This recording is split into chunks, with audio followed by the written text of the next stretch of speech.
آج میں آپ کو پھر ان دنوں کا واقعہ سنانے لگا ہوں جب میں امریکہ کی ایک مسجد میں رہا کرتا تھا۔ جو آج واقعہ سناؤں گا نا تو ہو سکتا ہے کہ آپ کو اس پہ یقین نہ آئے، مجھے بھی نہیں آیا، لیکن سنا اس لیے رہا ہوں کہ میرے ساتھ بیتی ہے، ورنہ اس پہ یقین نہیں آتا۔ تو بات کچھ یوں ہے کہ ایک دن مسجد میں تقریباً عصر کے ٹائم پہ 4 – 4:30 بجے کا ٹائم ہوگا، میں بیٹھا تھا تو ایک پرانی سی ووکس ویگن کی وین باہر آ کے رکی اور اس میں سے 4 لوگ برآمد ہوئے جو صاف دیکھنے سے لگ رہا تھا کہ ان کا تعلق پاکستان سے ہے۔ انہوں نے امامے باندھے ہوئے تھے اور تھوپ پہنے ہوئے تھے، وہ جو عربی لباس ہوتا ہے۔ وہ اندر آ گئے۔ اتفاق سے اس وقت میں اور مسجد کے امام صاحب جو تھے وہ مسجد میں بیٹھے ہوئے تھے۔ ایک صاحب نے بڑی ٹوٹی پھوٹی انگریزی میں مجھ سے کہا اسپیک انگلش، تو میں نے کہا یس آئی اسپیک انگلش۔ پاکستان؟ تو میں نے کہا یس پاکستان۔ او شکر ہے، الحمدللہ۔ امام صاحب کہاں ہیں جی؟ میں نے کہا جی اندر بیٹھے ہیں۔ چلیے جی ان سے ملتے ہیں، جزاک اللہ، الحمدللہ۔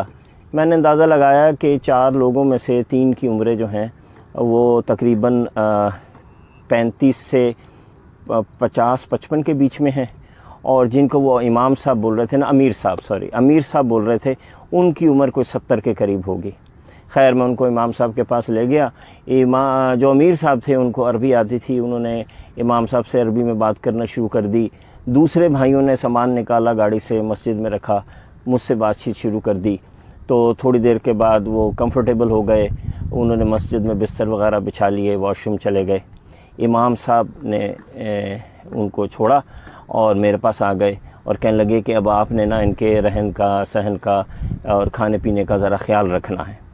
تو میں نے کہا کہ قصہ کیا ہے؟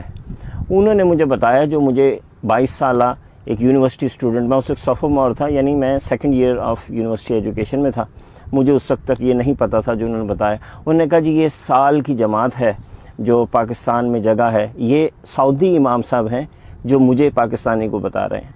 تو یہ وہاں رائے بند سے نکلتی ہے سالانہ اجتماع سے، اور انہوں نے سال یہاں پیدل کی جماعت ہے، انہوں نے ساؤتھ آف US سے بالکل اپ نارتھ جانا ہے، اور انہوں نے یہ سفر طے کرنا ہے اور یہ پیدل چلیں گے۔ پیدل چلنے کا طریقہ یہ ہے کہ جب کوئی علاقہ آئے گا تو یہ پیدل چل پڑیں گے، جب علاقے سے نکل جائیں گے تو پھر یہ اپنی وین میں بیٹھیں گے، جہاں پہ بھی جگہ ملے گی رات کو ٹینٹ لگا لیں گے، کھانے پینے کا سامان ان کی اپنی وین کے اندر موجود ہے، اور یہ بس اس طرح چلتے چلتے 1 سال پورا کریں گے۔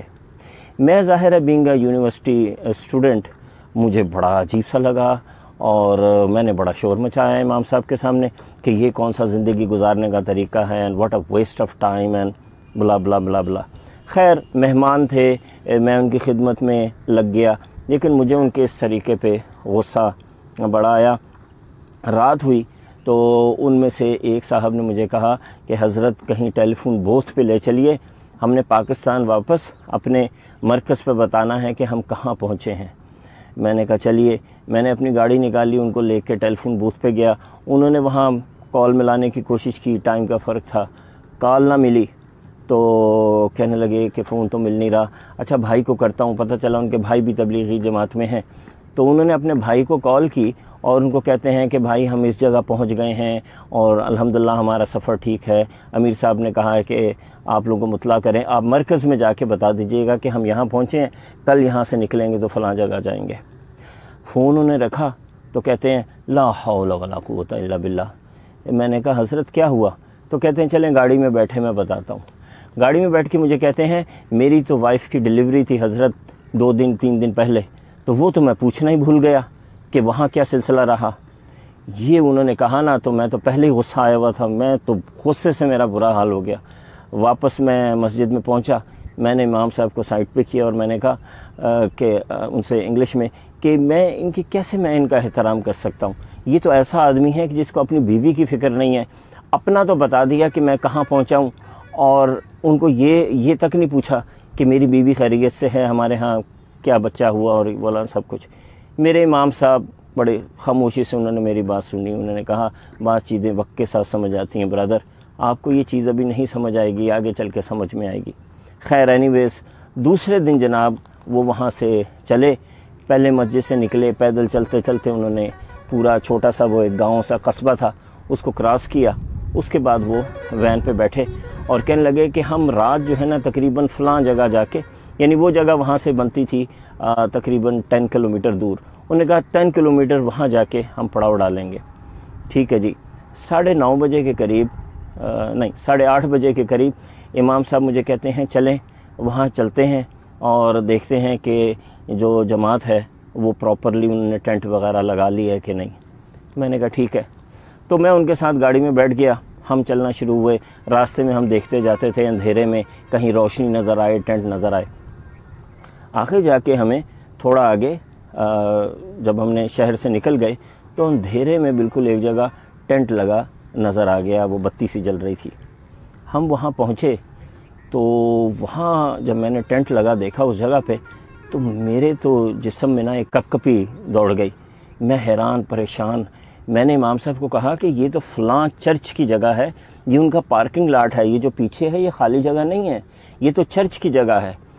اچھا وہاں سلسلہ یوں ہے امریکہ میں، ٹیکسس میں، مجھے نہیں پتا اب کیا ہے سلسلہ، اس وقت تو یہ تھا کہ اگر آپ کسی نے آپ کی زمین سے گزرے بغیر اجازت کے یا وہاں ٹھہر گئے تو آپ ان کو گولی مار سکتے ہیں اور آپ کو کسی قسم کا کوئی لا جو ہے نا آپ کے خلاف کام نہیں کرے گا۔ تو میں نے امام صاحب کو کہا کہ امام صاحب جلدی سے اندر چلیں، ان کو یہاں سے اٹھائیں، یہ تو بڑا مسئلہ ہو جائے گا، یہ تو گولی چل جائے گی، وہ تو ان کو مار دیں گے، ان کو سمجھ ہی نہیں ہے، ان کو تو پتہ ہی نہیں ہے، ان کو تو اندازہ ہی نہیں ہے کہ یہاں کیسے چلتا ہے، دیکھیں یہ کوئی کرنے کی بات ہے۔ یہ ہم بولتے بولتے ٹینٹ میں داخل ہو گئے۔ ٹینٹ میں امیر صاحب جو تھے وہ بالکل سکون سے بیٹھے ذکر کر رہے تھے اور باقی کے لوگ جو تھے نا وہ کچھ کھانے کی تیاری کر رہے تھے۔ انہوں نے کہا برادر آپ بالکل صحیح ٹائم پہ آ گئے ہیں، آئیں ساتھ بیٹھ کے کھانا کھاتے ہیں۔ میں نے شور ڈال دیا، میں نے کہا آپ یہاں سے فوراً خالی کریں، یہاں تو گولی چل جائے گی، آپ بھی مریں گے، ہمیں بھی مروائیں گے، یہ تو ٹیکسس ہے، یہاں تو گنز رکھتے ہیں لوگ اور آپ چرچ کی جگہ پہ ایسے ٹینٹ لگا کے بیٹھ گئے ہیں۔ امام صاحب کے چہرے پہ ایک عجیب سا سکون، کوئی پریشانی نہیں، کوئی مسئلہ نہیں۔ کہتے ہیں وہ بھی تو ہمارے اہل کتاب ہیں نا، ہمارے بھائی ہیں، مسلک میں مذہب میں ہمارے بھائی ہیں، آنے دیں ان کو، ہم ان کو سمجھا لیں گے۔ میں نے کہا امیر صاحب کون سمجھائے گا، آپ کو تو انگریزی بھی نہیں آتی۔ کہنے لگے برادر آپ ہیں نا، آپ سمجھائیں گے۔ انگلش میں میں نے بولا تو وہ بھی کچھ ٹوٹی پھوٹی انگلش، اردو، عربی میں انہوں نے امام صاحب کو بھی بولا۔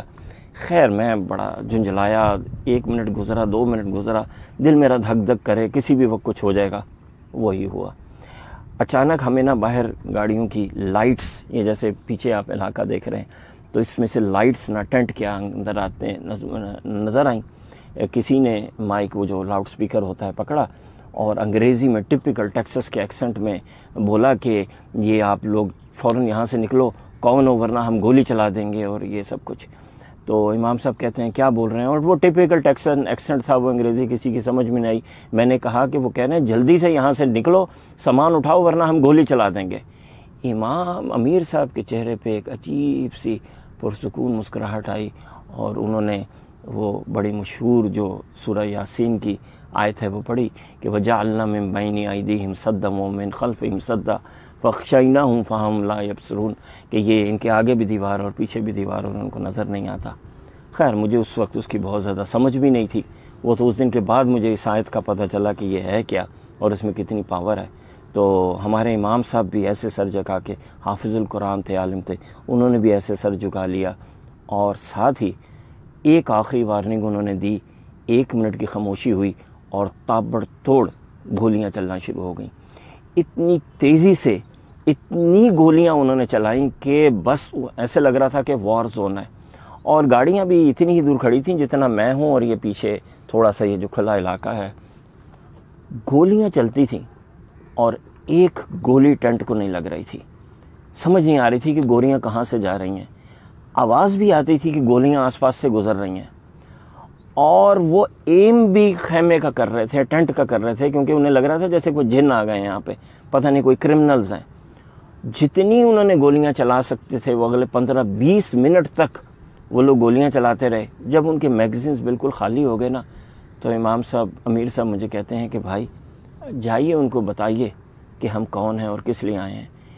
تو میرے تو جان نہیں، میں تو باہر جانے کی ہمت نہیں، اتنی گولیاں میں نے اپنی لائف میں پہلی دفعہ چلتی دیکھی تھی، اور وہ بھی پوائنٹڈ ایٹ می، میری طرف۔ میں نے کہا کسی ایک بھائی کو میرے ساتھ بھیجیے، میری تو ٹانگیں کانپ رہی ہیں۔ انہوں نے ایک بھائی کو ساتھ بھیجا، انہوں نے کہا آؤ بھائی اس میں کیا بات ہے، آپ چلیے آپ گفتگو کریں، میں آپ کے ساتھ کھڑا ہوں گا۔ باہر میں پہنچا ہوں تو تقریباً 4 ٹرک تھے، ان کے اندر 7-8 لوگ تھے، اور جیسے ٹیکسس کے فلموں میں دیکھتے ہیں موٹے موٹے بھاری بھاری جینس پہنی ہوئی، گنز پکڑی ہوئی۔ وہاں پہ میں پہنچا نا تو وہ تو ہکا بھکا ایسے حیرت سے مجھے دیکھنے لگے، کہتے ہیں ہو آر یو گائز، آپ لوگ ہو کون؟ میں نے ان کو کہا کہ جی ایسے ہم دین کے کام کرتے ہیں، مسلمان ہیں، آپ کے بھائی ہیں، ہمارا مذہب بھی حضرت ابراہیم سے چلا ہے، آپ کا بھی چلا ہے۔ وہ تو بالکل ان کے پاس لفظ نہیں تھے۔ انہوں نے کہا آپ زندہ ہو؟ میں نے کہا ہاں زندہ ہیں، کیوں؟ انہوں نے کہا ہم نے تو اپنی پوری گولیاں آپ کے ٹینٹ پہ خالی کر دیں، ایک گولی بھی نہیں آئی اندر۔ میں نے کہا نہیں، میں تو سمجھ رہا تھا شاید آپ ادھر ادھر چلا رہے ہو۔ تو وہ چونکہ میرا ایکسنٹ جو تھا وہ ٹیکسس والا تھا، اور میں ان سے بڑا ڈاکانہ ملا لیا کہ I live at that place and I do this kind of work. تو وہ کہنے لگے کہ یہ، اور میں نے اپنے آپ کو الگ کر لیا، میں نے کہا یہ پاکستان سے آئے ہیں، I live here and I am just here to see them. میں نے کہا یہ لوگ کون ہیں کہ جن کے اوپر ایم کر کے ہم نے گولیاں چلائی ہیں اور ایک گولی بھی ان کو نہیں لگی؟ میں نے کہا پھر تو اب یہی ہے کہ آپ اندر آ جاؤ اور وہ کھانا کھانے لگے ہیں، ساتھ بیٹھ جاؤ۔ تو خواتین و حضرات اس دن وہ 10-12 لوگ، میرا خیال ہے 8-9 لوگ میرے ساتھ ٹینٹ میں آئے، وہ وہاں بیٹھے، انہوں نے کھانا کھایا، انہوں نے اسلام کے بارے میں سنا، وہ مطمئن ہوئے، لیکن اس حیرت کے ساتھ واپس گئے کہ ایک گولی بھی اس دن ٹینٹ میں بیٹھے ہوئے لوگوں کو نہیں لگی۔ اب یہ ظاہر ہے یقین نہ آنے والی بات ہے، مجھے بھی آج تک یقین نہیں آیا کہ گولیاں کیوں نہیں لگیں، جبکہ انہوں نے ہنڈریڈز میں چلائی ہوں گی۔ 20 منٹ تک آپ ذرا سوچئے کہ 6-7 بندوقیں چلیں گی آٹومیٹک رائفلز، تو کتنی گولیاں چل گئی ہوں گی۔